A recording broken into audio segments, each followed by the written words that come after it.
Hello everyone and welcome to the live stream. I hope that you're all doing good tonight. I'm not looking forward to tonight, you guys. You know, usually there's some sort of positive topic that I have to discuss, okay? And while one of them isn't necessarily the worst thing ever, the Star Wars topic, the rest are pretty depressing, TBH. Tonight, that is a colorful picture. Tonight we're gonna be talking about the new gender swap Zorro series with a focus on social justice has been announced. Now, I don't think that gender swapping a character is the worst thing in the world. I don't think that it's the worst thing that could happen in entertainment, in movies, but I think that if you're gender swapping a character, it has to be done perfectly. There has to be a reason for it. There has to be an amazing story behind it. There has to be some sort of kind of redeeming quality to it. And having a gender swapped character that is focusing on social justice, that ain't it. That is definitely not what I would call a good gender swap.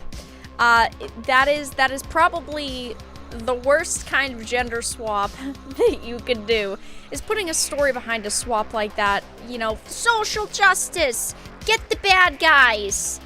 That's pretty depressing, to be honest. The second topic that we have to discuss is Captain Marvel 2 director trolls cowards. Now, when you say something on social media, I'm a firm believer that if you're gonna say something, say it with your chest. Say it with all your being, and don't backtrack on it. Now, I understand that sometimes people make mistakes. They say things that they end up regretting. People do change. Maybe you said something on the internet 5 years ago that you regret. Perfectly understandable. People grow up, people change. Things don't always stay the same. But, when you say something and then you backtrack on it not very long after, saying, it's your fault, it's your fault, you misunderstood what I was saying, well, that's pretty stupid. And that's exactly what the Captain Marvel 2 director has done. Now, when it comes to Captain Marvel 2, I don't know if it's gonna be good. I mean, it could be the best movie, you know, since Gladiator. Don't quote me on that, but I don't think so. And I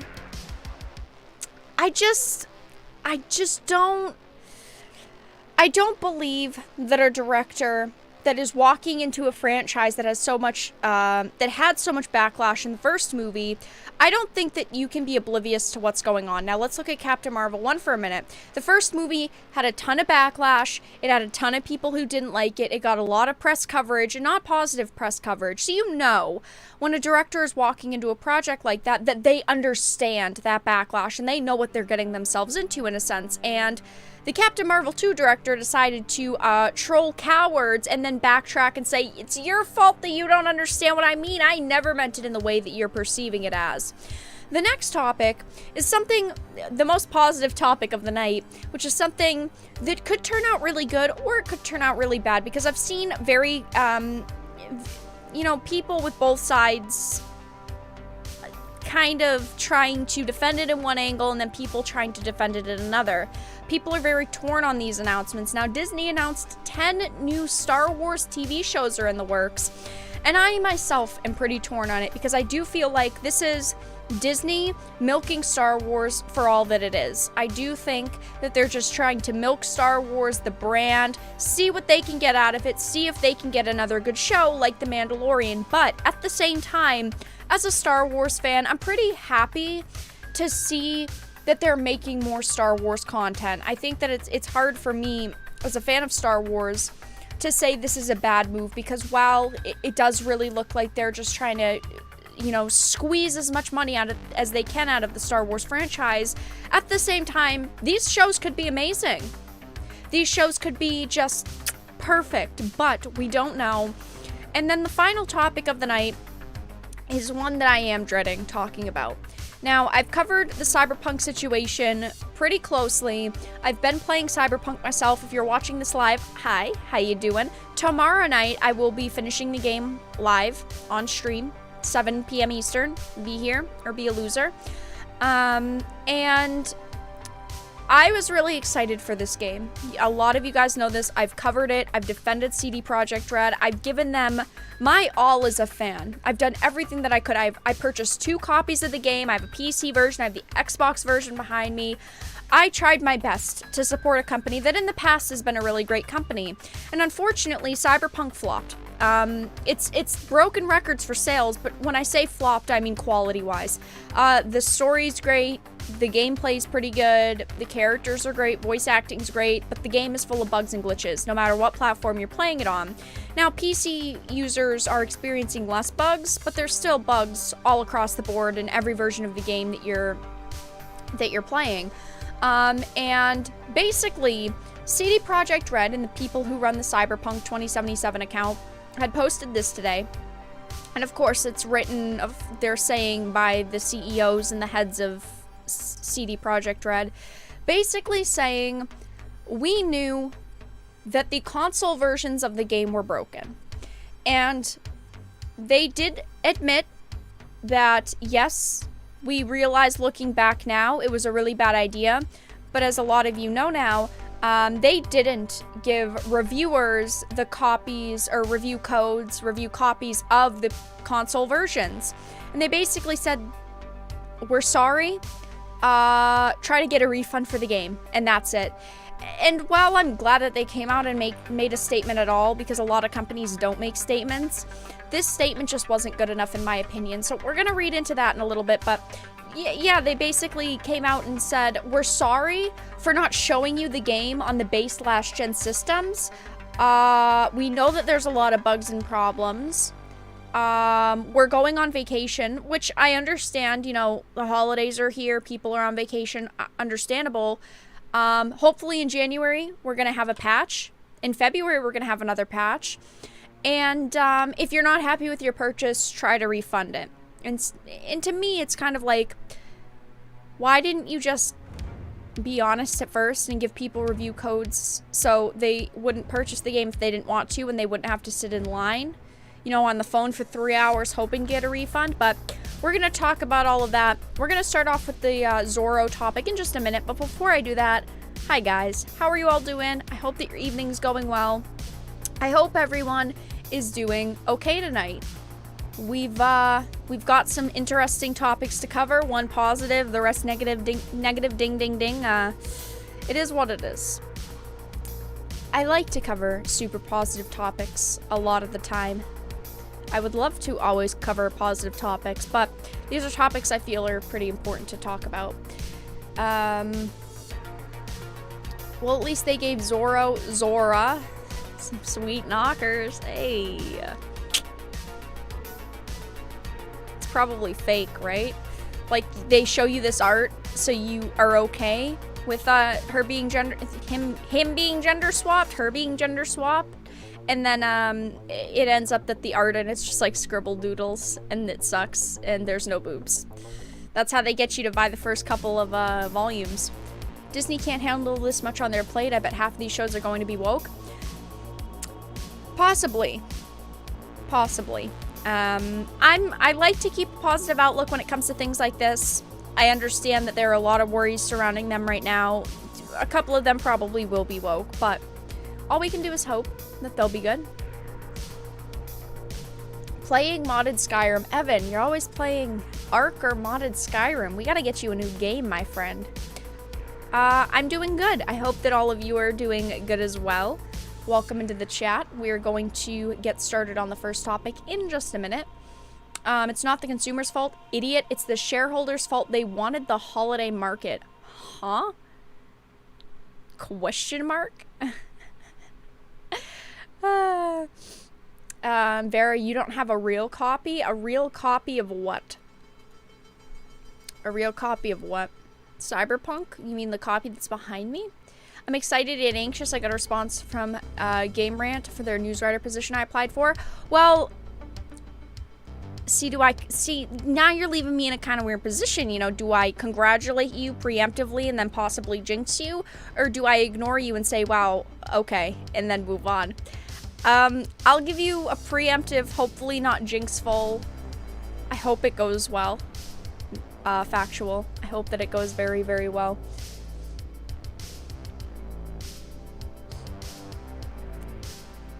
Hi, Vera. Hello. Welcome, everyone. I hope that you guys are doing good. I hope your evening is going well. Santa? What about Santa? True, it is almost that time of year. It's almost Santa time.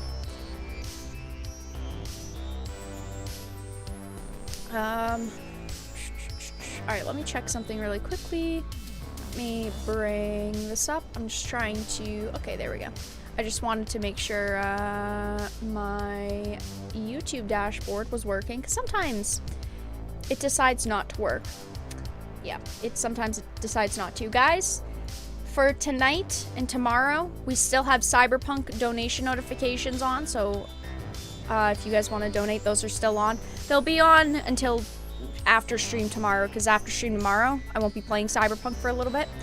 Maybe I'll do a second playthrough at some point, but because I'll be done my first playthrough, I'll be shutting the Cyberpunk notifications off, but they are on tonight still.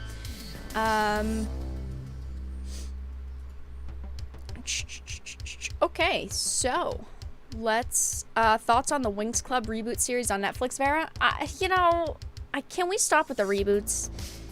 I'm ready for people to end.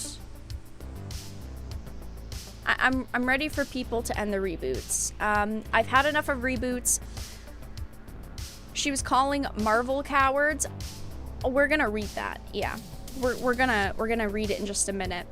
The thing is that when you word something very awkwardly, people can misunderstand it. And she got a ton of backlash over it from multitude, from multiple different groups of people, because she's so vague. We're gonna read it in a minute. I mean, let's be honest though. Are we that surprised? She might call Marvel cowards. She might call fans cowards. That's also another problem in itself, is that these people have such a bad reputation that you read one thing and you instantly assume the worst. We're gonna talk about that though. Guys, no more reboots. I'm done with reboots. All right, guys. So we are going to get started on the first article of the night. So I saw this a couple of days ago, and I was very, very, very disappointed. Now, I don't get disappointed by much, but the one thing that disappoints me most, whether it's in movies or TV shows or comics or just novels, whatever it may be, the one thing that disappoints me most when it comes to characters is when characters are, an amazing character is taken and twisted around for someone's self-interest. When they take an amazing character and just twist it around to push a narrative. And that is exactly what has happened here. So this is a Bounding Into Comics article. New gender swap Zorro series with focus on social justice announced. She's got some knockers, or this art has some knockers. NBC has announced that they will be producing a Robert Rodriguez-directed, gender-swapped television reboot of Zorro. So first of all, can I just raise the question, why the fuck do we need a gender-swapped television reboot of Zorro? Or let's even skim it down a little bit. Why do we need a reboot of Zorro? Let me just ask that question. Did we really need a reboot of Zorro? And then, why did we deserve the hellspawn that is going to be a gender-swapped reboot of Zorro, especially with the focus on social justice? So alongside Rodriguez, the series creative team includes writer-director Rebecca Rodriguez, sister of Robert and director of the film Snowpiercer, as well as Modern Family Sofia Vergara and her Latin World Entertainment production company. The trio will also be joined by Ben Silverman and Howard T. Owens, who Propagate has a co-production deal with Universal TV. Those are some interesting names, like Sofia Vergara and her Latin World Entertainment production company. Interesting. According to the show's announcement press release, the Rodriguez siblings Rebecca directed Zorro will center on Sola Dominguez, an underground artist who fights for social justice, as contemporary version of the mythical Zorro, whose life is threatened by several criminal organizations after she exposes them. Now, how many times can this general story be done? Like, you fuck with the wrong people, they come after you, you have to learn to protect yourself, you have to learn to be like a superhero, basically. How many times can this story be done? I understand that stories, there's only so many variances of stories, but come on.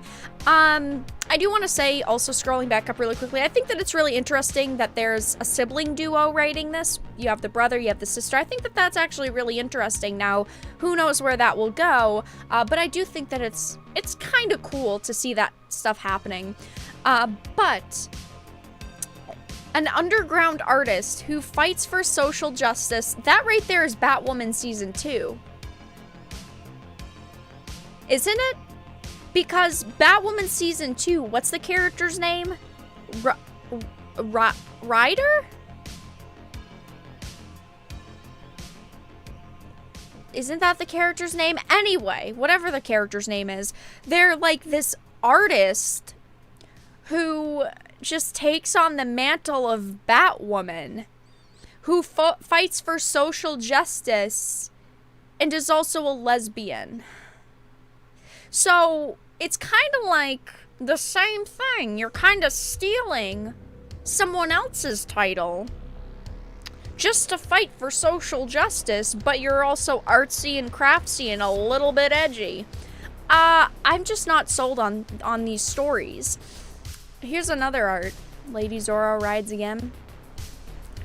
I mean, do we really need a show of it? This concept has perpetually been in production for some time. We already read this, didn't we? Yeah, we already read this, but I'll say it again. Set out to develop a TV series reimagining of Zorro with a female protagonist last season, as one of the company's first projects under its first look deal with CBS Studios, and then they currently produce the CW's reboot of Charmed. CW,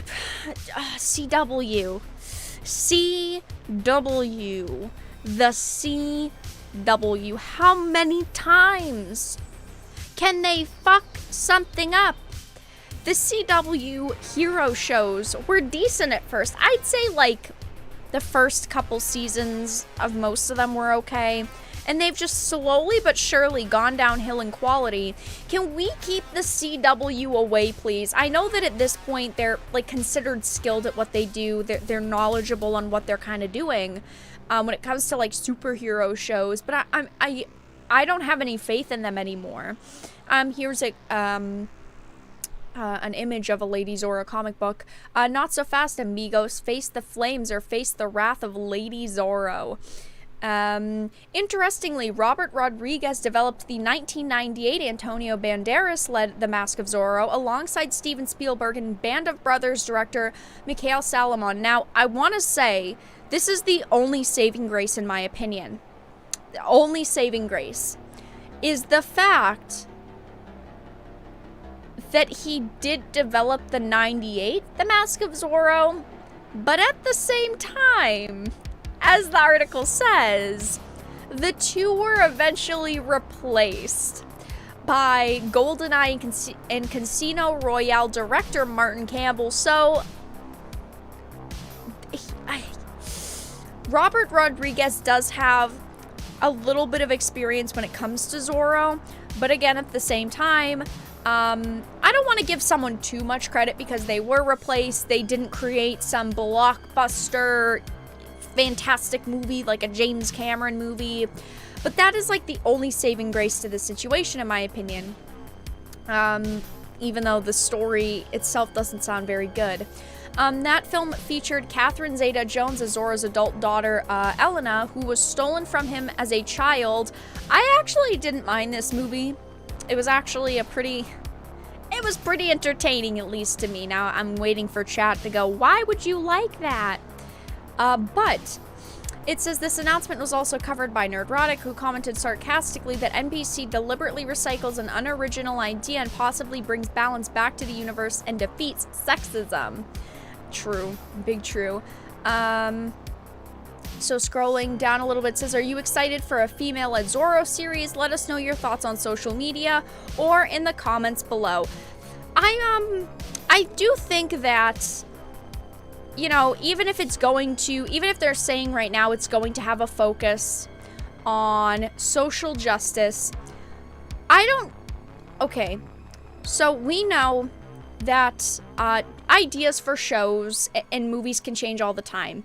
So we might see this final product, the show might come out, and it might not actually be that bad. And I do just want to say that because I'm someone who gives everything a chance, basically. Like, if a show comes out and I think I'm going to dislike it, I still try to watch it, or at least watch a couple of episodes. When a movie comes out, even if I don't see it in theaters, I eventually see it, you know, on demand, online, whatever it may be.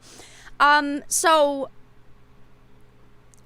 I'm pretty mixed with this, actually. Again, who the hell asked for a reboot of Zorro, and who even asked after that a gender-swapped television reboot of Zorro with a focus on social justice? So Robert Rodriguez does have a little bit of experience with Zorro. At the same time, there are people that work with CW on those shows. So I do have a feeling it's going to turn out very bad. If we even see it in the next couple years, because with COVID right now, messing up a ton of industries, it could be a while before we see this series. And hey, there's always a chance that it could get scrapped. I doubt it, because they're already talking about it, but do we really need this? No. I feel like there are so many better characters and ideas out there, and my biggest problem is that people in Hollywood are so,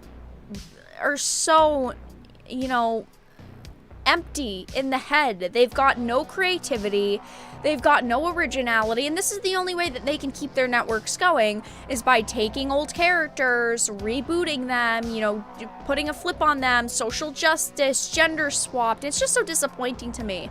I want new characters and new stories, and I understand that from their point of view, they're saying, if we put Zorro in a title, more people are going to understand it than if we put, you know, some new original character. But at the same time, I think that you have to take those chances or things become stale. How many times can you take an older character and rewrite them, reboot them, you know, bring them to the big screen? How many times can you do that? How many times? Truly, because you're going to run out of ideas eventually. You know, Digit, you are right. Hollywood just wants profit. But let's look at something like Cyberpunk for a minute here. Even though Cyberpunk, even though Cyberpunk is having a ton of refunds right now, it has a ton of problems, the game itself sold phenomenally.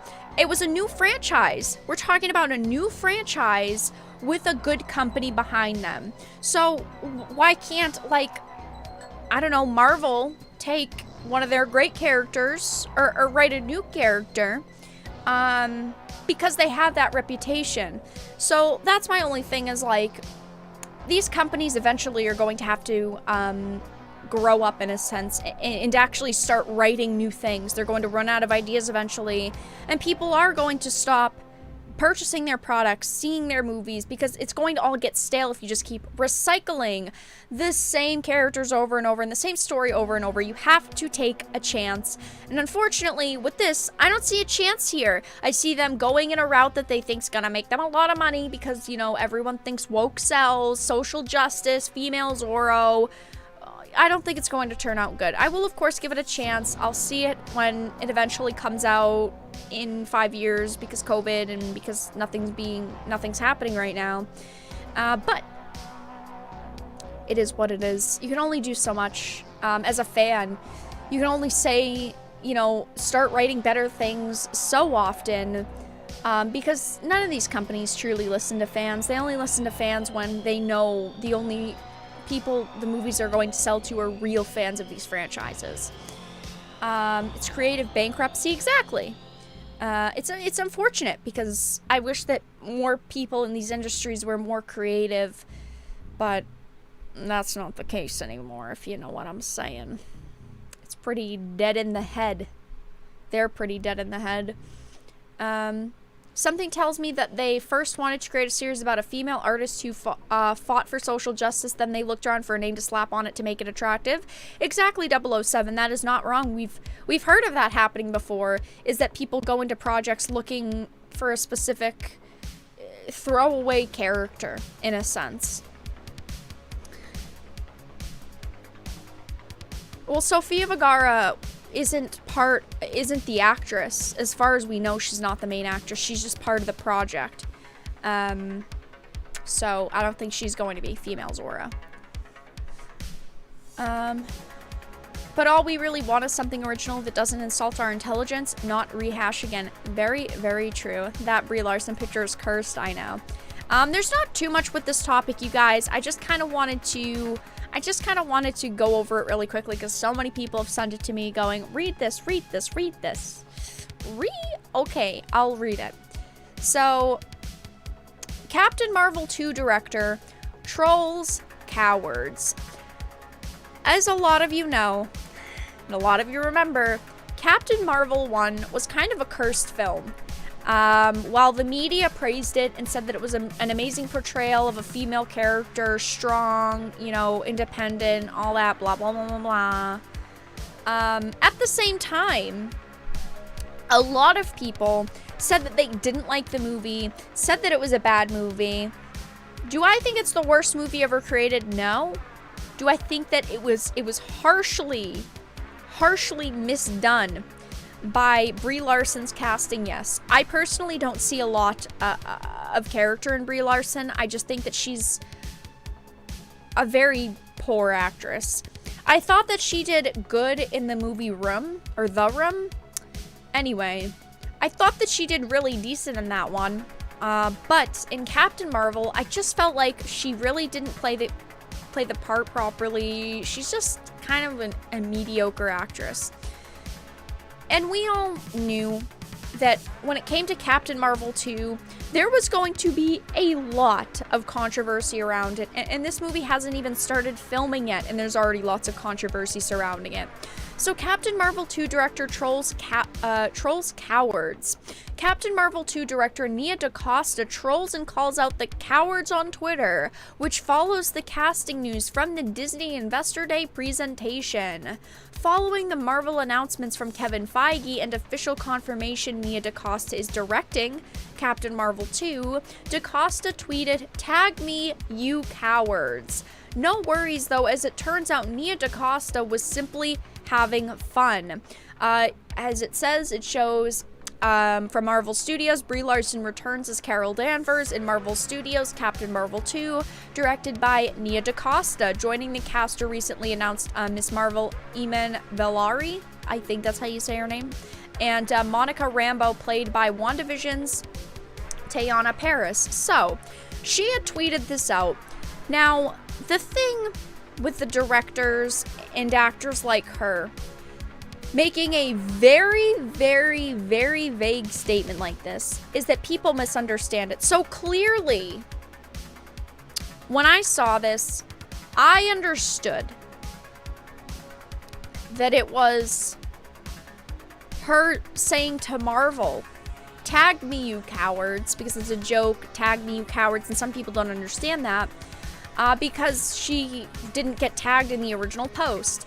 But to a lot of people, they didn't understand what this meant. And a lot of people instantly put up their guard. Like, oh, fucking course, you know, the director just like antagonizing fans. Because a lot of people thought that she meant like, to you in chat, tag me, you coward. Like, if you're gonna say shit about me, at least tag me, comment, you know, at me, and whatnot.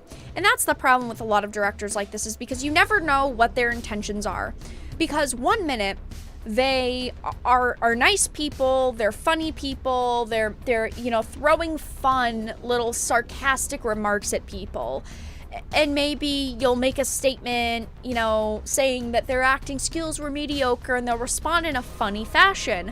But then you have this whole other side of these directors and actors like Brie Larson, for example, who will attack fans and be very vicious towards fans and act like they have a lot of hatred towards fans. So a lot of people didn't understand that this was like a joke, that this was pointed towards Marvel and not actually pointed towards fans. And this is the problem, is these types of people and how flip-floppy they are.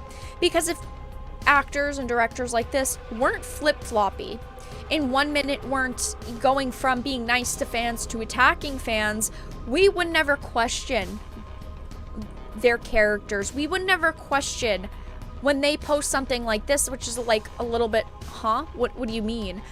We wouldn't instantly put our guards up and start kind of attacking them. And I don't even think a lot of people attack these directors and actors. They literally just make a statement or, you know, make a haha gotcha joke at them. But we wouldn't instantly put our defenses up. And that's a huge problem, is that directors and actors like Nia DaCosta, Brie Larson, etc. need to stop trying to divide fans. Because in this comment section, you have people on one side saying, oh my gosh, why would you recast Brie Larson, which I completely understand. A lot of people didn't like Brie Larson. I didn't like Brie Larson myself. But then you have other people who will comment on that, starting an argument, basically. The fans versus the not fans. The, you know, as a lot of people say, the SJWs versus the anti-SJWs. But that division was initially started and caused by directors like this and actors like Brie Larson who flip-flop all the time. So we have some people saying things, of course, like, I know old white men are punching the air right now, basically saying the anti-SJWs who didn't like Brie Larson in Captain Marvel 1, or, you know, at it again. That's basically what this person is saying. Someone else commented, I don't get the hatred towards Brie Larson and Captain Marvel overall. Like, what about it? Please enlighten me. And then, of course, you have people who are still going on, you know, attacking people like The Quartering. Haha, you couldn't have been more wrong. But then you have, of course, the people like The Quartering that are being targeted by these people who are instantly like, oh, haha, joke's on you, joke's on you, joke's on you. And it causes a lot of division, because people like this who are like, ha ha ha, at The Quartering, you couldn't have been more wrong, or, you know, I know old white men are punching the air right now. This division is caused by the same actress that they're trying to defend. Because Brie Larson went from attacking fans to, hey, you should go see my movie. And then she swapped to, oh, if you're a white cis male, you shouldn't go see my movie. And the division is caused by the same people who, or the same actors, let me say this a little bit clearly, by the actors who are, these people are defending, which is the problem here. It causes a lot of confusion, and then in turn it causes a lot of division. Thanks for the great channel. I appreciate you being here. And it says, Marvel is well aware of Brie Larson's Captain Marvel controversy.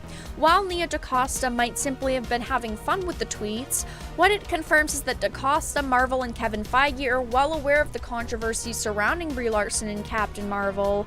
Otherwise, why tweet what she had tweeted? Prior to the Disney Investor Day, a big rumor hit the net offering that Disney isn't happy at all with Brie Larson and might actually replace Larson following Captain Marvel 2, or that the character might be retired completely from the MCU. What's particularly interesting is that the rumor offers a woman of color might replace Brie, as announced at the Disney Investor Day presentation, and then of course it brings into the conversation the several other actresses who are confirmed now.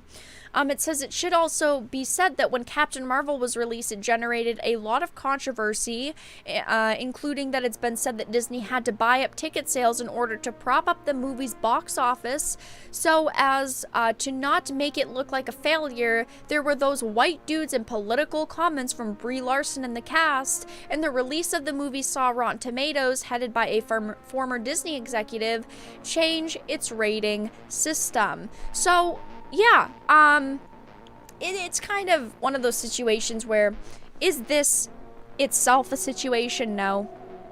But it's these people's reputation that makes us question everything that they say. And I'm not saying that these people are bad people. I'm not saying that Nia DaCosta is a bad person. I'm not saying that Brie Larson's a bad person. But these are people like Brie Larson who have specifically tried to cause divide between fans in the past. And the article ends off with saying, on top of that, Brie Larson and Captain Marvel were basically written out of the Avengers Endgame, as the character briefly appeared in the beginning, flew off into space and didn't help the Earth or the Avengers when they needed it the most, and appeared briefly at the end of the movie to get whipped by Thanos. Kevin Feige has also changed his tune regarding Captain Marvel, as now Feige says Elizabeth Olsen's Scarlet Witch is the most powerful character in the MCU, and not Brie Larson's Carol Danvers. Unfortunately, another character that, in my opinion, they freaking butchered. Scarlet Witch was such a good character, and when she came to the MCU, they did nothing with her. They did jack shit. She's been useless, in my opinion. She helped at the end of Endgame with Thanos and Vision, but I just feel like they could have done so much more with her character, with this amazing character, and they just completely blew it. But it says Kevin Feige. Oh, I already read that part. Sorry, chat. I'm not a professional reader here. And then regarding Nia DaCosta, I don't know too much about her, but at least she is a fan of comics and is a gamer, so that sounds light years better than what we had got in the first movie. So that's all that I really had to discuss with this topic. Did she go out and instantly insult fans? No, but there was a big misunderstanding because people like her do what they want, say what they want, change their tune every 5 minutes. They are flip-floppers, which is a huge problem, and it's very unfortunate that we have to question what directors are saying. Are directors, attacking fans again? Are they causing problems again? And we end up in a very sticky situation, and as a fan, I don't like that. I don't like actors and actresses trying to divide fan bases and cause issues just to get attention on their movies and their characters, but I'm just gonna leave the Captain Marvel 2 topic alone for now. I'm not someone who's talked a ton about Captain Marvel 1 or about Captain Marvel 2 so far, but I have a bad feeling about this one. I think that it's going to turn out really, really bad. I don't necessarily think that the first Captain Marvel movie was the worst movie I've ever seen. I think that some of the cinematography was really well done. Just the character, Brie Larson, not good. I mean, I like Carol Danvers. I don't think she's the worst, but we just have to go and butcher that, didn't we? Scarlet Witch was underused character. WandaVision may change that.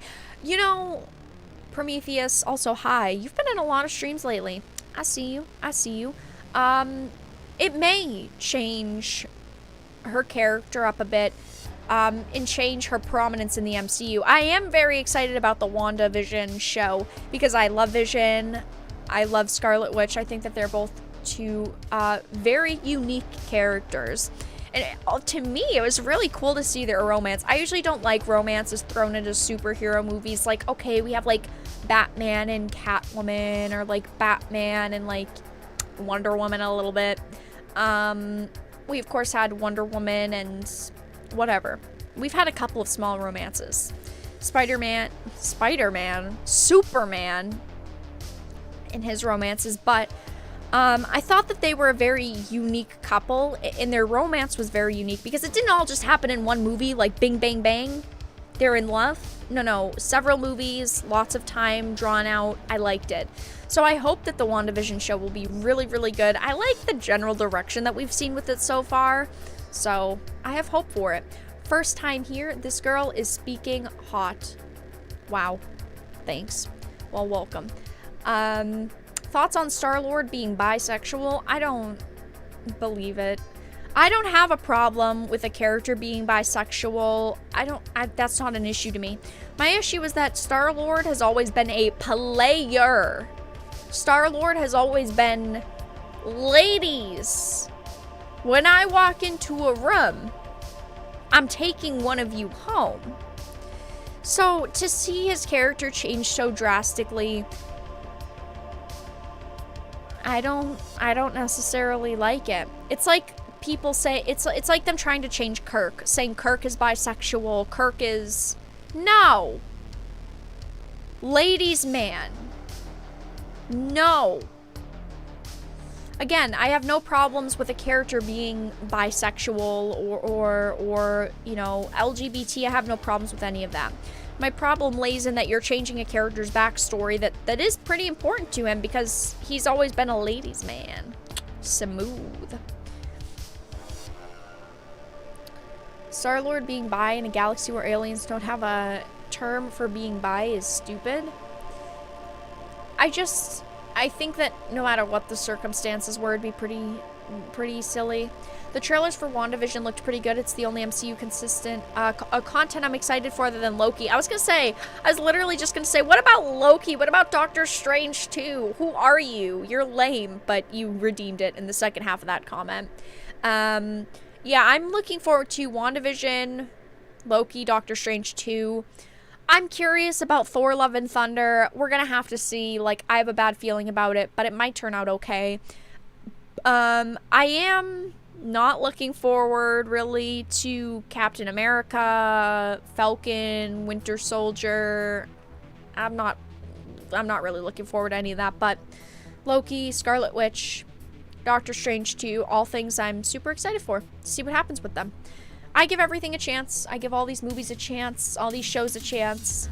I still have preferences though, and, you know, get excited about specific things and other things not so much. But before we move on to the next topic of the night, if you guys are enjoying the live stream, please make sure to give it a like. We are at 56 likes. There's 77 of you in chat. Come on. At least 5 more likes. Come on. Please. For me. Come on. It's a free way to support the channel. Subscribe if you're not subscribed already. And if you want to support the channel even further, please consider donating via Streamlabs for just $1. A special stream notification will pop up. And $3 or more. Text to speech activates. None of my content is monetized. My channel is not monetized.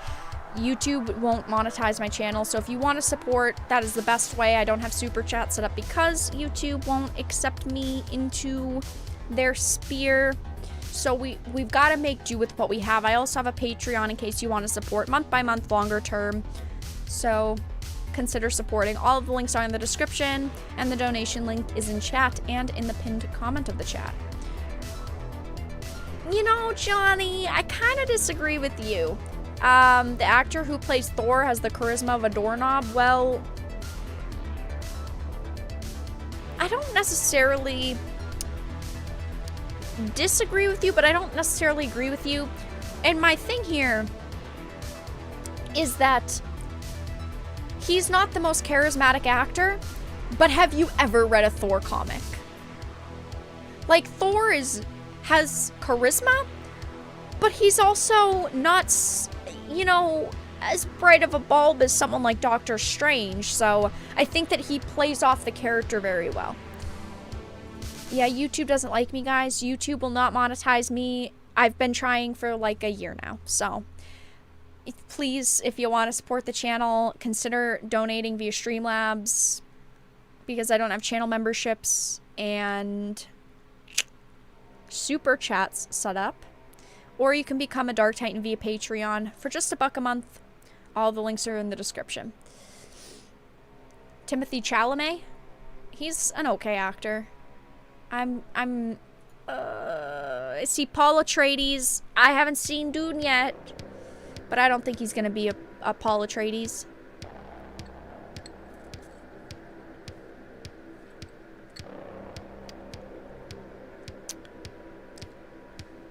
I like Chris Hemsworth.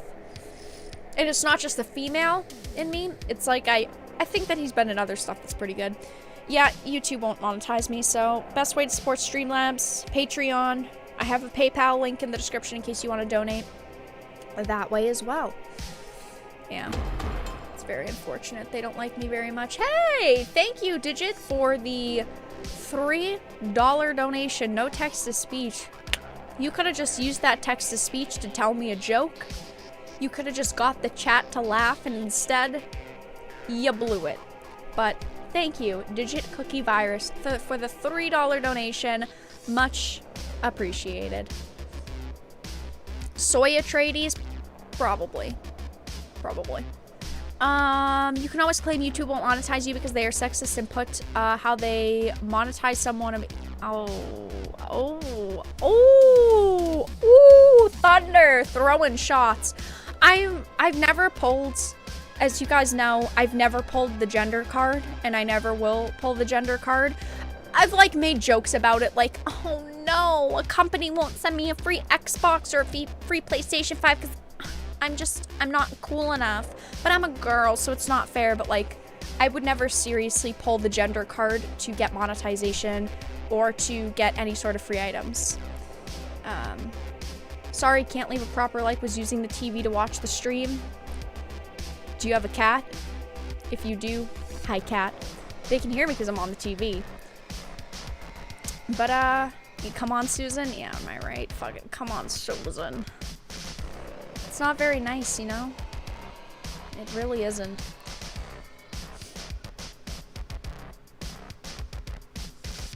Hey, I like Chris Hemsworth. He's cool. He's decent. He's cool. What other words can I use? So alright, we're gonna move on to the next topic of the night, which is Star Wars! Oh boy, guys. I'm really mixed on this topic, I'll be honest. I'm very mixed with my opinions on this one. So Disney announces 10, yes 10, Star Wars TV shows in the works. Here's what's coming. Here you go, have fun. Sorry for bad English. Hey, it's okay, man. No worries. Also, no big deal. The comment was a joke, but true. Also XD. See? Joke, but true. Who are you? Nia DaCosta? Thank you for the $10 donation, No Black Thunder. Much appreciated. No worries about bad English. I can't English half the time anyway, so I understand what you're saying. So yeah, Disney announces 10 Star Wars TV shows in the works. Here's what's coming.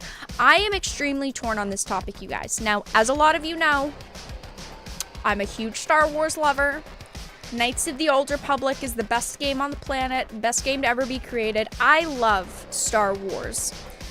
So, on one hand, I am super freaking excited to see what Disney has to offer. I am super excited to see new Star Wars shows, movies, whatever it may be. I'm excited for new Star Wars content, but at the same time, there's another portion of me that just is disappointed because I'm going, oh no, they're trolling us.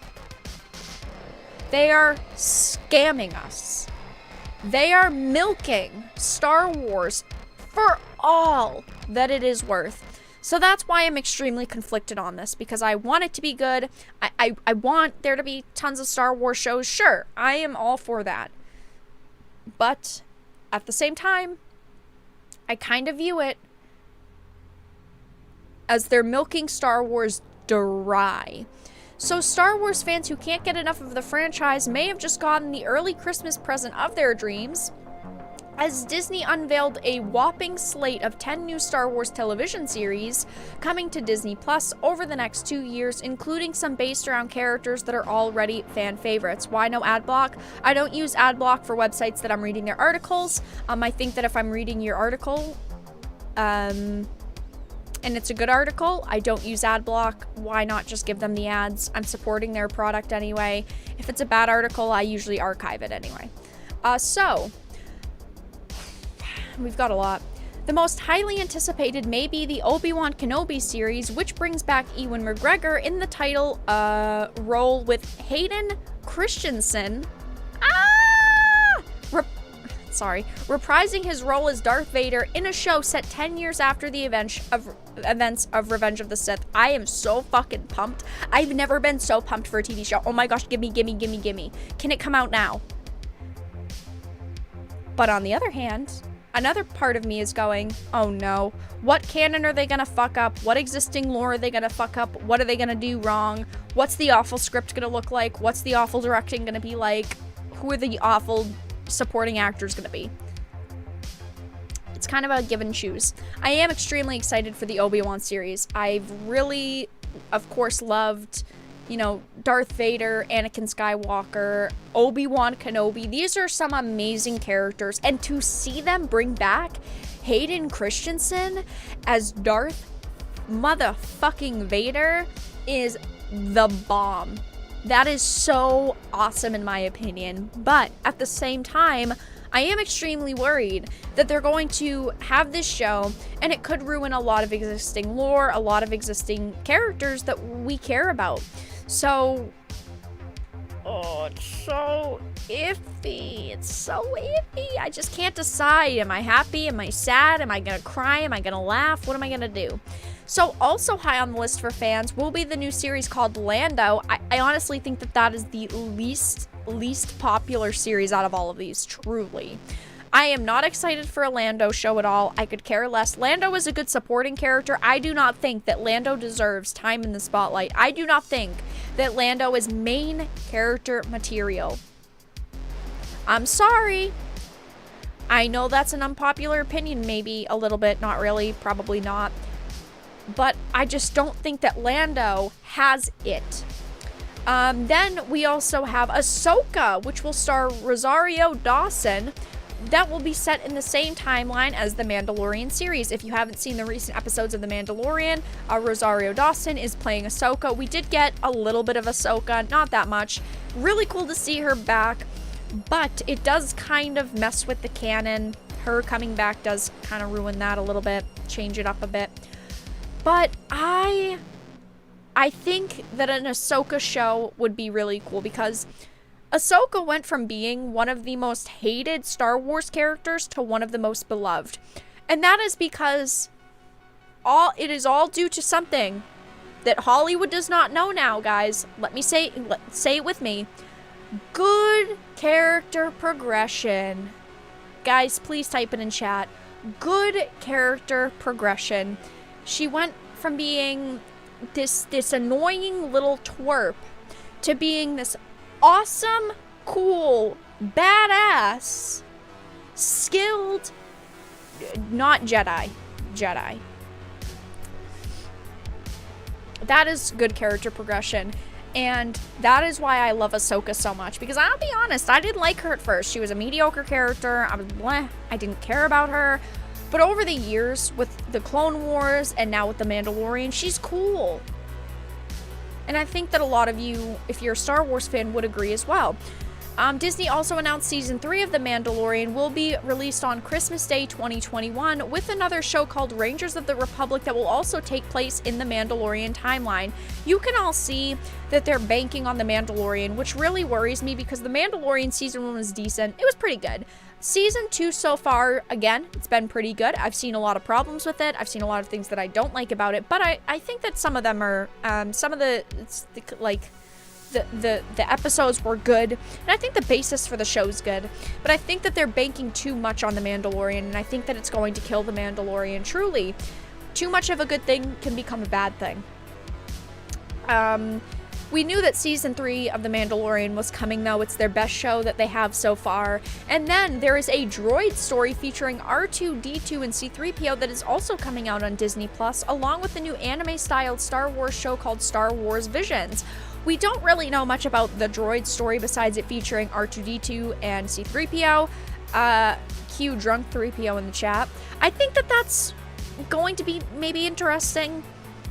What direction they're going with there, who knows. And then there's the anime-styled Star Wars show called Star Wars Visions, which I believe they said, this article doesn't say it, so I believe they said this, that it's based off of like original Japanese animations or Japanese animators. I want to say it was something like that. Star Wars Visions. It was something to do with the Japanese creators, and I was actually pretty interested when I heard that. Let me find it really quickly because I do actually want to know what I'm talking about. Skilled person is skilled. Yes. The anthology collection will bring 10 fantastic visions from several of the leading Japanese anime studios, offering a fresh and diverse cultural perspective to Star Wars. This actually sounds really interesting to me. I don't know why or what is sparking that, but that sounds so interesting and cool. And I know that it's just like going with the diverse direction, but I actually think that this one could be interesting. Truly. And then the next one says, other shows coming are Andor, starring Diego Luna as his character from Rogue One. This one, you know, I don't know how to feel about it truly, because I thought that he was good as his role, but we already know his fate, what happens, blah, blah, blah. So I think that it could be cool. I'm gonna give it a little bit of time, sit on it, think about it for a little bit longer, but I think that it could be interesting. And then there was the Clone Wars spinoff called The Bad Batch. Yeah, excited for that one. And then the Dark Side themed series called The Acolyte. Now, The Acolyte is Leslie Headland's series, the all-female Star Wars series, so that one we're definitely gonna have to hear more about. I don't know how to feel about it. We're gonna see. I don't like all the rumors that we've heard about it. But Patty Jenkins, she's the director of Wonder Woman, will also direct a new Star Wars movie called Rogue Squadron that will come to theaters in 2023, with another film directed by Taika Waititi is in the development. I don't care about Taika Waititi movies. No, thank you. I used to kind of like him. I don't care anymore. Like, I guess all right. If Thor Love and Thunder is really, really good, I'll give him a chance. But she's doing the Rogue Squadron movie, which she said will not be tied directly to the video game, but of course it's called Rogue Squadron, so we know what it's going to be about. And then some of their other content is Indiana Jones. Can we just do it, put it to rest, put it in a box and put it in the ground? Can we bury it? Can we be done? I like Indiana Jones, guys. Don't get me wrong. I've loved Indiana Jones. But Harrison Ford is back again, and I just feel like we need to move on. There's multiple Indiana Jones movies now. The magic of Indiana Jones is kind of worn out for a lot of people. It was amazing, but don't overdo it. Too much of a good thing can be a bad thing. And then, which this article doesn't say, we found out about a Willow show.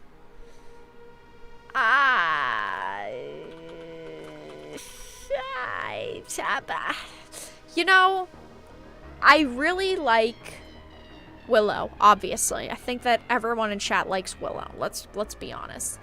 But do we need this? Do we need a series on it? So Warwick Davis is coming back. He is going to be reprising his role, and I don't think... Okay, so I have it up. So Ron Howard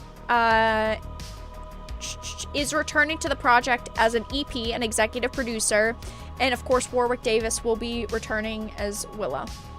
So I think that it could be okay, because we've got reprising roles, we've got people who worked on the original project coming back and helping with the project, but at the same time, do we need this? I don't think so. I think that we should have just left it alone.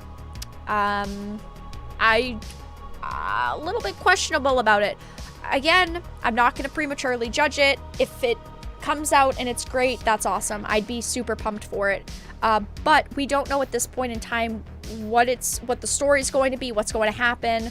So yeah, the article finishes off with many longtime fans have been unhappy about the direction Disney has taken the Star Wars brand, particularly when it came to the 3 Disney films that released that followed the main Skywalker storyline. Some fans have gone as far as to petition Disney to remove the 3 films from canon, or even call for the films to be remade. So that's all that I really had to discuss about this topic. We don't know much about the series right now. Some of them sound genuinely interesting, and then some of them sound kind of questionable.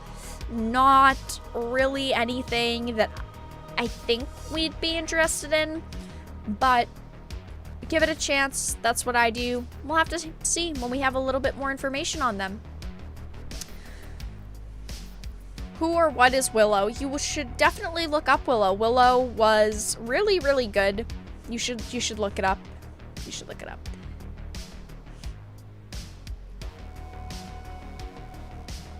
You know, I agree. I don't think Willow would be the same without Val Kilmer. Val Kilmer's my man, okay? You guys, you know. I've talked about it before. I have a crush on Val Kilmer from many years ago. Not now, but many years ago. Woo! Val Kilmer's great.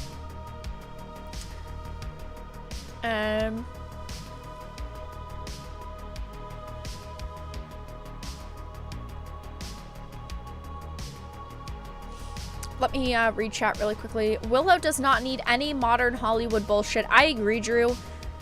I think that that's my biggest problem, is that it could be good, but will it be? And I just don't think so.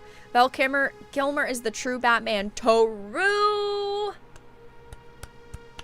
Drew, you get a clap from me. Very true.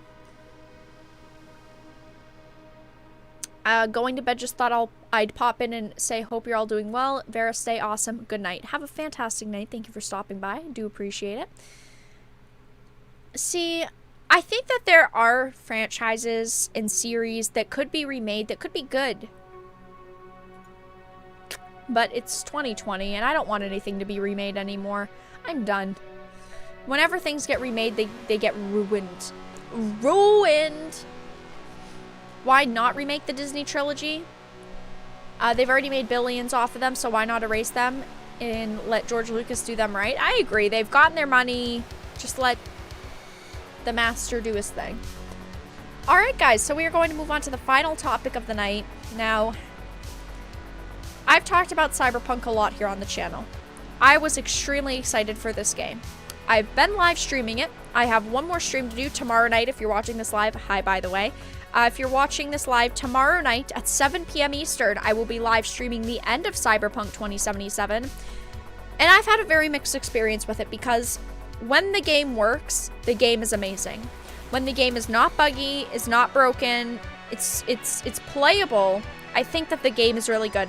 The story is really good, the characters are really good, the voice acting is really well done, the setting is really fantastic, the lore is cool as shit.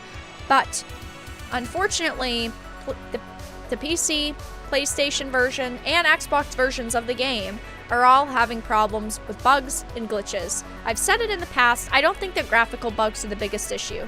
I can get over a graphical bug or a couple of them. Unfortunately, when they're persistent, they're constantly happening, and they're game breaking, it ruins the experience that a lot of us have.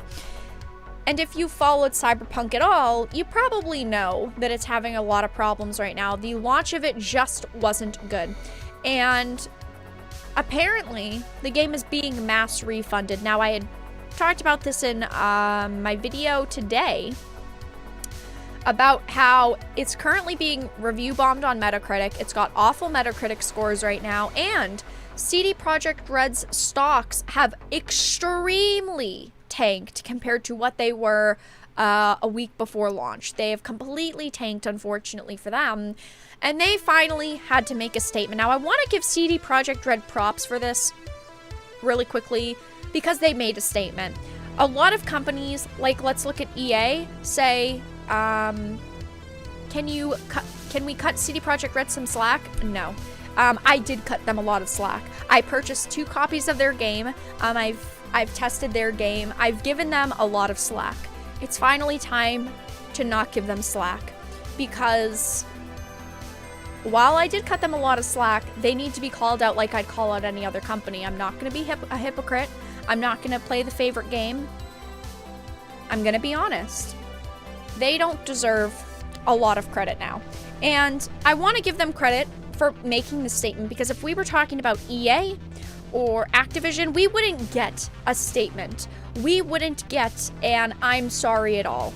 But this statement really isn't that impressive, and I do think that while they did try, they didn't try enough, to be fair. So they put out a statement today saying, "Dear gamers, first of all, we would like to start out by apologizing to you for not showing you the the game on base last-gen consoles before it premiered, and in consequence, not allowing you to make a more informed decision about your purchase.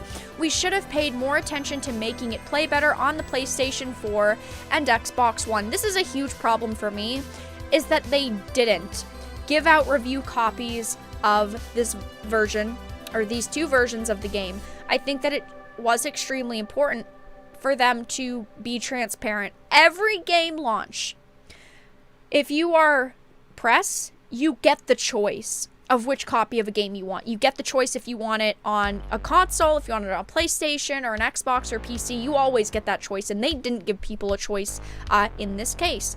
They only gave reviewers the PC version of the game, clearly, because they knew that there were problems with the console versions of the game, and if they gave the console versions of the game to reviewers, their scores would be a lot lower. And in a lot of people's opinion, and in my opinion, I do truly believe that it is a form of review manipulation. I've said it before. I've talked to CD Projekt Red developers. I've talked to them in direct messages. I've said congratulations to them on the launch of the game. I've talked to them over the past couple of months, but I'm not going to be biased and sit here. I think that them not giving any version of a game to the reviewer, and them saying you can only try and review the PC version of the game, which is clearly the one that is better off than the other versions, is, in my opinion, a form of review manipulation. And it's unfortunate to say, but that right there is a strike on its own, in my opinion. But going on, it's a second, "We will fix bugs and crashes and improve the overall experience." The game shouldn't have launched in this state. I'm someone who has said time and time again, it's okay if a game launches with problems. I do not expect a game to launch and have it be 100% perfect on day one, but I do expect it to be playable.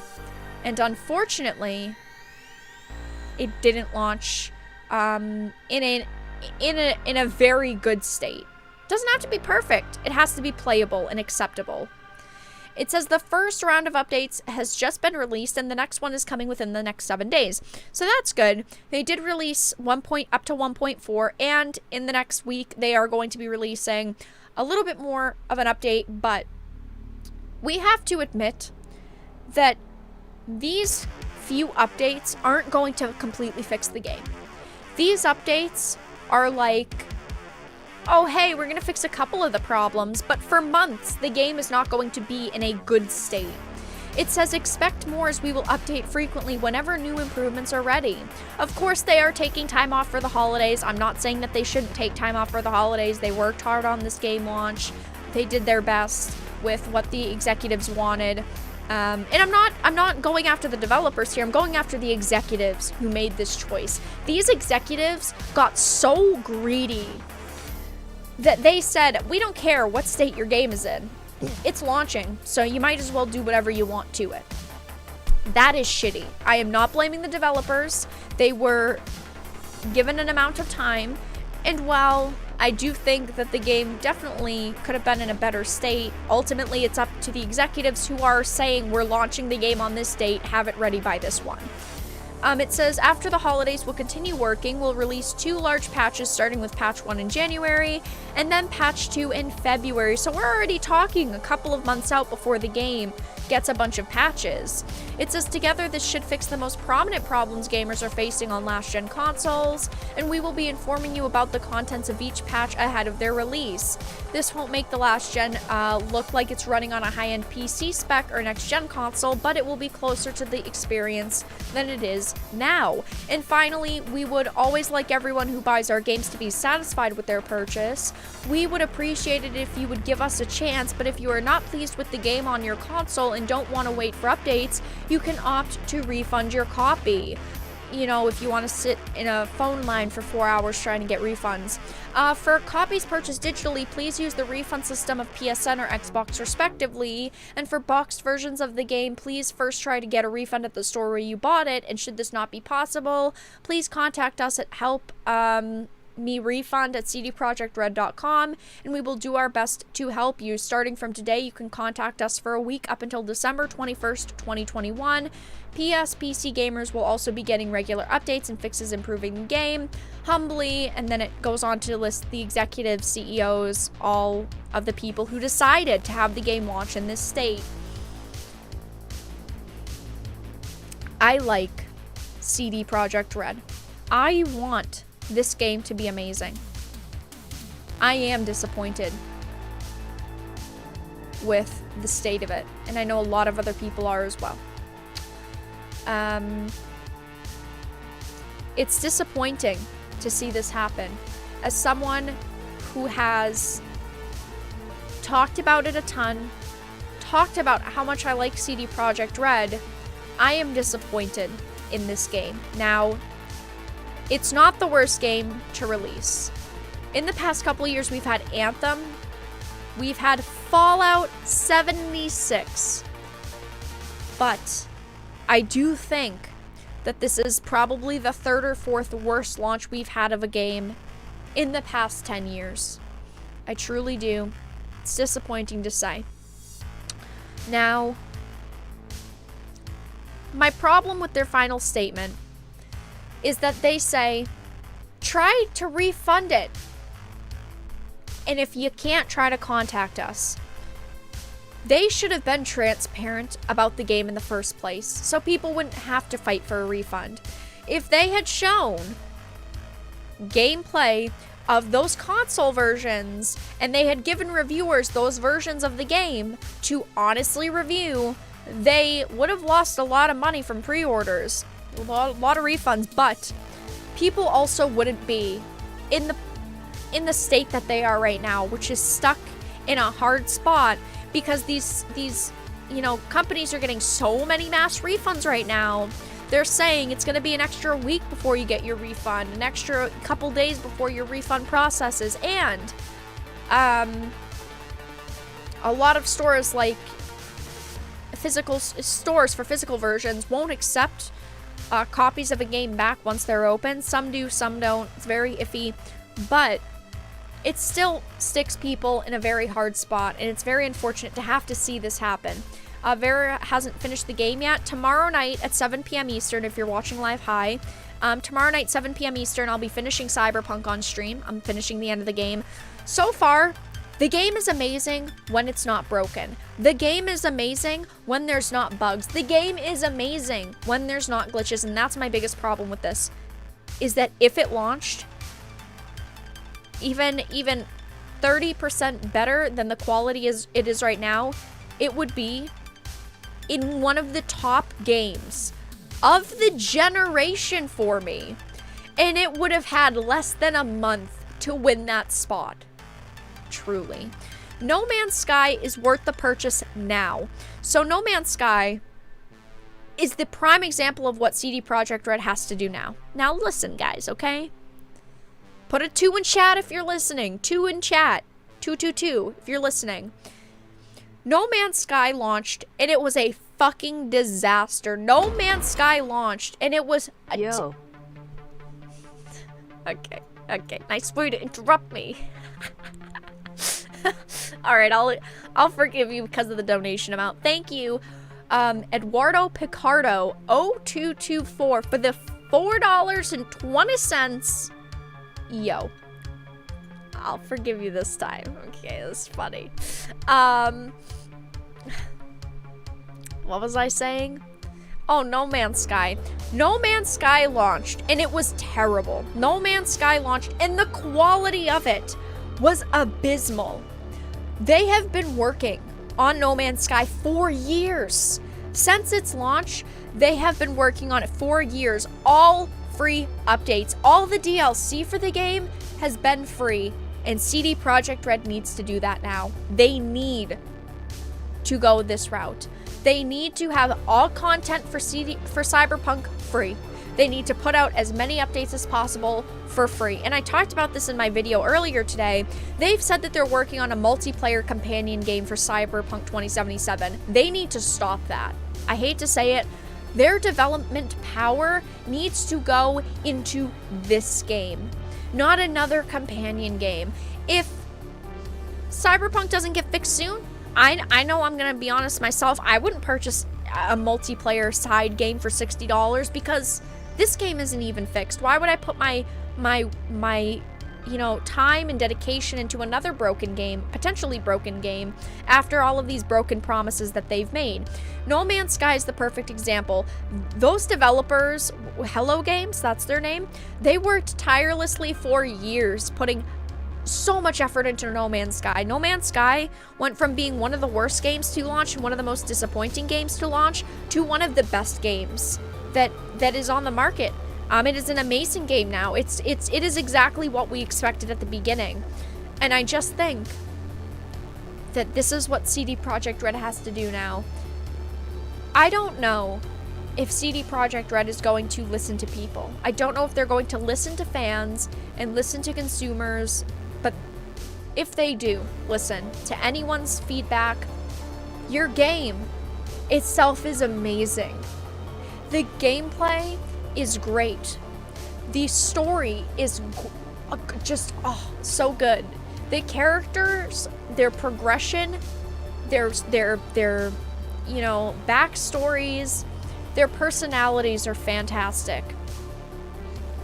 The setting for this game is phenomenal. The voice acting is great, but that is all when the game works. You need to put time into this game and development power into this game, and you need to redeem yourselves quickly.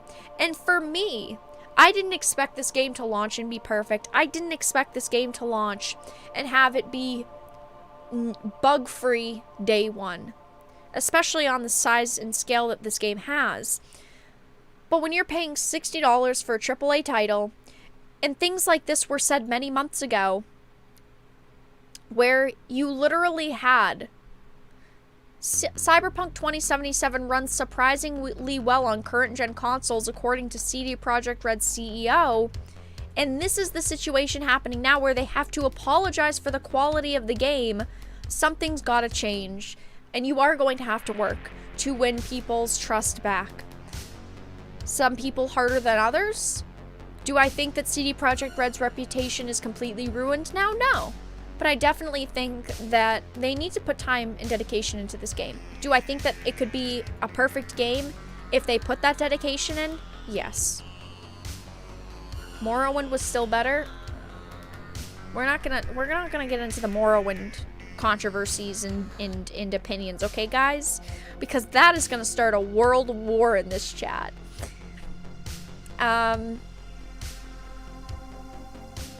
I'll just go back and play The Witcher 3. Witcher 3 is an amazing game.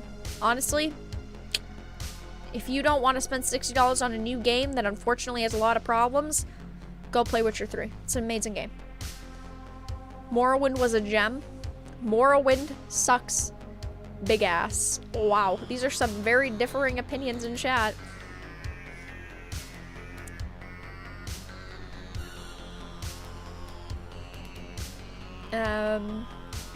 Yeah, No Man's Sky has a ton of content now, and it was all free. I think that CD Projekt Red has to go with the route of No Man's Sky and put a lot of time and dedication into it. The DLC for Cyberpunk will definitely be free. They need goodwill. Right, because they said initially that the DLC was not going to be free. They initially said that DLC in all some of the things. The game was going to be paid for. CP77 runs well on my Xbox One X. And PC. Hey! I had very few bugs. Thank you for the $5 donation, No Black Thunder. That's awesome. I personally haven't booted up my Xbox version on my Series X yet, but I have played the PC version. One of my last streams, I literally spent 2 hours with the game completely broken. I've had my fair share of glitches and bugs. This is all coming from my opinion. I'm not someone who talks about games and then doesn't play them. There's only one game that I've talked about that I didn't play, which was The Last of Us Part 2. I did not want to support Naughty Dog. I was offered a copy of the game by Oron, actually, one of our fellow moderators, and I didn't accept. I didn't want to play the game. But I always try to give a game a fair chance, a company's fair chance, and this was a game that I was super excited for, but I've had my fair share of problems on it as well. PC Master Race, hell yeah, guys, listen to this. Not tomorrow for stream, but the stream after that, I will be on my new computer. My new PC is built. The only reason why I'm not streaming from it is because I have to install so much stuff. Like games and microphone software and OBS. But one of my next streams, at the end of the week, I will be on my brand new computer. No 3090 though, feels bad, man. I've tried waiting for 3090. 3090's not happening. If you in chat have a 3090, sell it to me.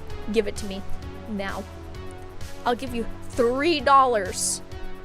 $3 in a Dark Titan postcard. That's a steal and a deal.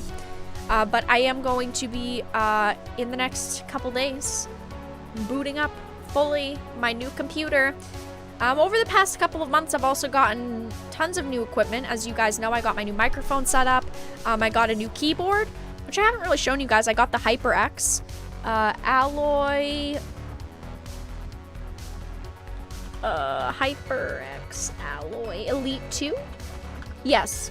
I got the HyperX Alloy Elite 2 keyboard. Amazing keyboard. And I also recently got the brand new, literally brand new, I've had this mouse for like 4 days. It only released last week, the Logitech Super Light Pro X. Logitech Pro X Super Light mouse. It's their new wireless mouse. So I've done a lot of upgrading over the past couple of months between gifts and donations, and also my own purchases. I've upgraded a lot to the setup, so yeah. She's expensive. I have a 3080 running Cyberpunk 2077 on max settings. Hey, no Black Thunder, hey. I'll give you your $15 worth of donations back for that 3080. Hey man, I gotta try. I'm mainly kidding. Yeah, I've considered getting a 3080 or 3090. Basically, I'm trying to get whatever I can, and I can't get any. Feels pretty bad. I have 13 3090s. Okay, it's time to give up one. I'm surprised how well my 980 Ti is running Cyberpunk. Yeah, you know, I've actually heard. I saw a little bit of a gameplay from someone someone recording with one. The minimum specs for Cyberpunk actually run super well. Besides the bugs that everyone's getting. You could have a super high-end PC and you'd still get bugs and glitches, but the lower, like the minimum specs, which I think is the 980 actually, runs the game surprisingly well, which is great.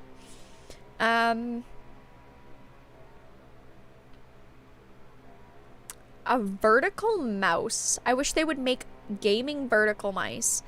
What kind of mouse do you have? What brand? Like, I've always been super interested in vertical mice. Like, I've considered getting a vertical mouse, like, to just casually use, not for, like, super competitive gaming. They look so weird. But I've always been so interested in them. They have, like, $100 ones. The Evolent brand. Evolent? I think that's how you say it. They're a pretty high-end brand. But I don't know. Yeah, I don't know what brands even really make them. Man, I can't buy a vertical mouse. Got too much other stuff to buy. Logitech vertical mouse. I like Logitech a lot. Oh yeah, the MX. How heavy is it? How many grams is it? Wow, guys. You guys are watching a woman potentially spend $100 on... I'm not going to. I'm kidding. Until I put it in my cart. 4,000 DPI? Man, I can't use that. I game at like 4,500 DPI. 35 to 45. That's a shame. It's sad. But yeah, guys. As I had said, that's all that I really had to discuss with Cyberpunk.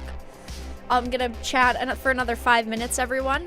But yeah, that's all that I really had to fully discuss in this stream. We did Cyberpunk, Disney Star Wars, we talked about female, social justice Zorro, and we talked about Captain Marvel 2. I'm gonna keep chatting with you all for probably another 5 minutes or so, so if you have any questions or topics you'd like me to discuss, please feel free to throw them into the chat now. Everyone, spam your questions. Quick.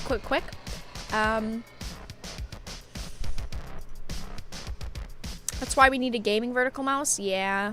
I wonder truly if Logitech would consider making more of a gaming-focused vertical mouse, because, of course, they're known for their mice and gaming ones. They sell very well for them. Vera, fun fact, for some reason, Cyberpunk 2077 only uses 3.8 gigs even max settings on my PC. Video RAM usage is 9 gigabytes, though. Crazy low RAM usage must be a bug. What? Whoa. Yu-Gi-Oh! Is better than Magic the Gathering? Banned. Hey, you don't have to spam it. Magic is much better than Yu-Gi-Oh! Sephiroth and Smash, I've already talked about Nigma. It's cool. I think that it's nice.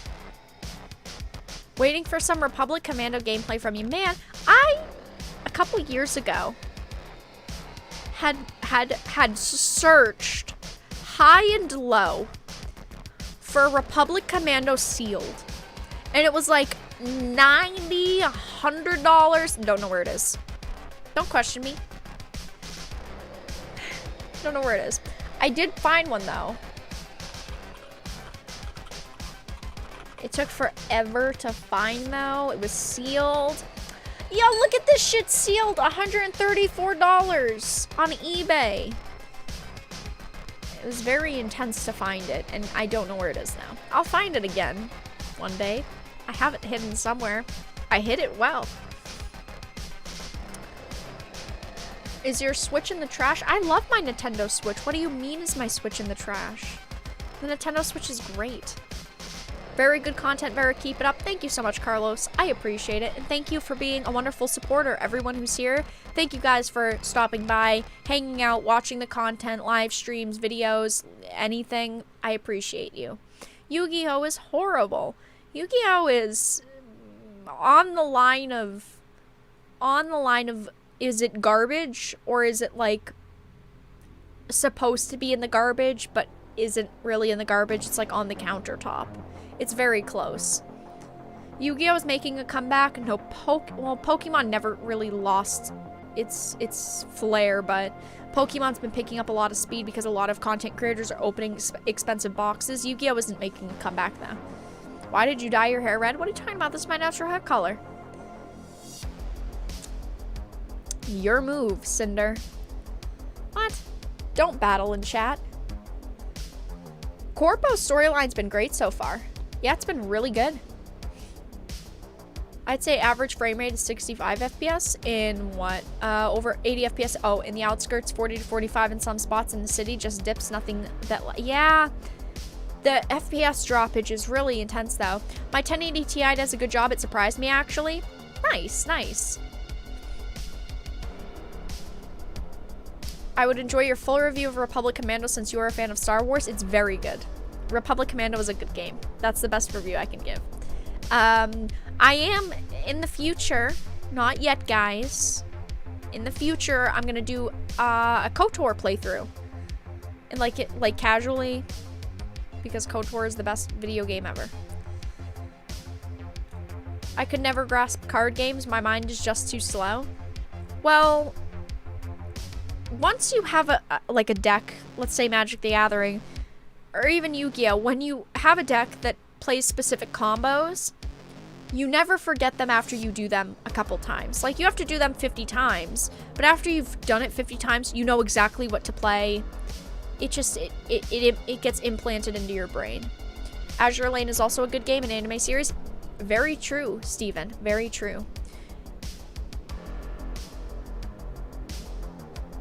The only glitches I've seen in Cyberpunk are floating items, phones, bags, cups, etc., etc. I love how you say the only glitches, and then you say 5 different things, and etc., etc. You guys saw my streams, or if you didn't, the streams are still up. I had some serious problems, and I have. Imagine a KOTOR remaster. Oh, Rod, please. Don't get me excited like that. I can't imagine a KOTOR remaster because I need it. And I can't have it. So we can't talk about it. It would be so amazing though. Imagine a KOTOR remake. Holy shit. That'd be so good, dude. KOTOR by CD Projekt Red. Let's not dunk on CD Projekt Red too hard. Because CD Projekt Red has been a good company in the past. Their games are ambitious, and they just weren't given enough time. I mean, The Witcher 3 launched with some bugs and some issues, but they were fixed, and we got over it. Well, technically that is one glitch that repeats itself. They're doing a Mass Effect Trilogy remaster. They are. I'm pretty excited about that. I thought you didn't like remakes. I like remakes when they're in moderation. I think that remakes can be done amazing and remakes can be fantastic, but they have to be done carefully. And a lot of remakes now are just kind of trash. I think that remakes can be done very well though. Chat. I ask you guys this once a month. It's my once a month time to ask. How many of you in chat play Star Wars: The Old Republic? The MMO. It's like KOTOR 3, only not KOTOR 3. But Revan is in it. Multiple times. Too bad they failed to fix The Witcher's gameplay / story. Really? You don't think that they fixed the gameplay and story? Because I do. I mean, The Witcher 3 was fixed. The Witcher 3, it did have its problems at launch, but they fixed the problems very kind of quickly. I wouldn't say that it's awful. The Witcher 3 is way more fixed now than it was. Why are my lights so dark? I need brighter ones. Okay? If we're gonna do fade, we need it to fade into good colors. Man, Yo X2. these colors are too dark. We can't do fade. We're just gonna have to go with yellow or something. Hey! Thank you so much, Eduardo Picardo. I hope I'm saying your name right, by the way. For another $4.20 donation. Yo times 2. Yo, yo. They fixed the bugs. It was just bad gameplay by design. I don't think that the Witcher gameplay is bad by design. I actually disagree with you on that. I think that it's actually good. Everyone can have their different opinion, though. I played the last EA single-player Star Wars game. Well, they just did Squadrons. The TIE fighter game. The flight combat game. I think that the space combat game, sorry. I'm guessing you probably mean Jedi Fallen Order? Jedi Fallen Order was a good game. Star Wars Jedi Fallen Order deserved more praise. That was so good. It's too bad it was only 10 hours.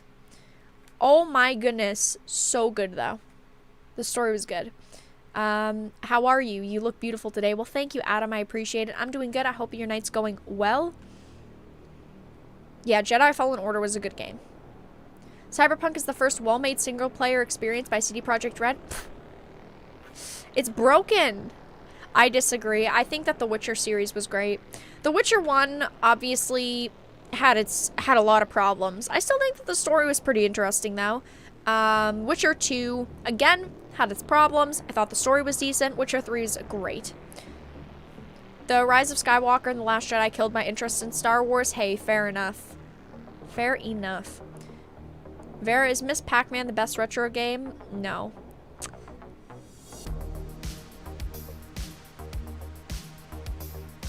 Jedi Fallen Order, the alternative ending with the main character. Oh, yeah, he kisses, what's her name? Oh, what's her name? Oh, I don't even remember her name. I don't remember. But I know, yeah, the ending that you're talking about. It should have been nominated for Game of the Year. I agree. I think that Jedi Fallen Order was, last year, one of the better games that I played. Siri into a Cyberpunk DLC. That'd be cool if they added the Witcher characters in. That'd be neat. But alright, you guys, I am going to end the live stream here. Thank you all so much for stopping by tonight. I do really appreciate it. Thank you guys so much for the donations tonight. Eduardo, No Black Thunder, Digit Cookie Virus. I keep wanting to call you Digit Cookie, like without the T. I don't know why, but I'm just gonna call you Chocolate Chip from now on. Thanks for the donation, Chocolate Chip. Much appreciated. Guys, thank you all so much for stopping by tonight. I do appreciate it. Tomorrow night, if you're watching this live, tomorrow night, 7 p.m. Eastern, I will be live streaming the end of Cyberpunk 2077, so please stop by. Even if you're not super interested in seeing the game itself, stop by, say hi. Let me ask you how your day's going. If you all are not already part of it, please make sure to join our Discord. We're very active there. I do tag you all when I go live in case YouTube doesn't notify you, because unfortunately YouTube doesn't like to notify people a lot of the time when I start live streaming.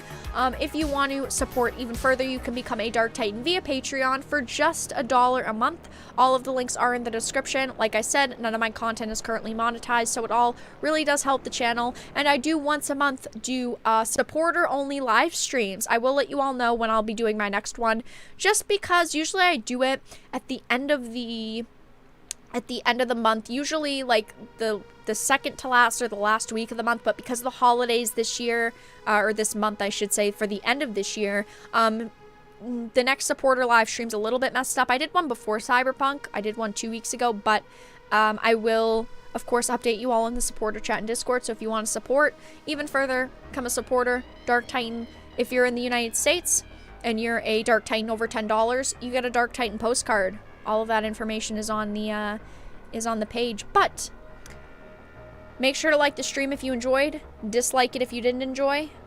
Thanks for stopping by. Yeah, you.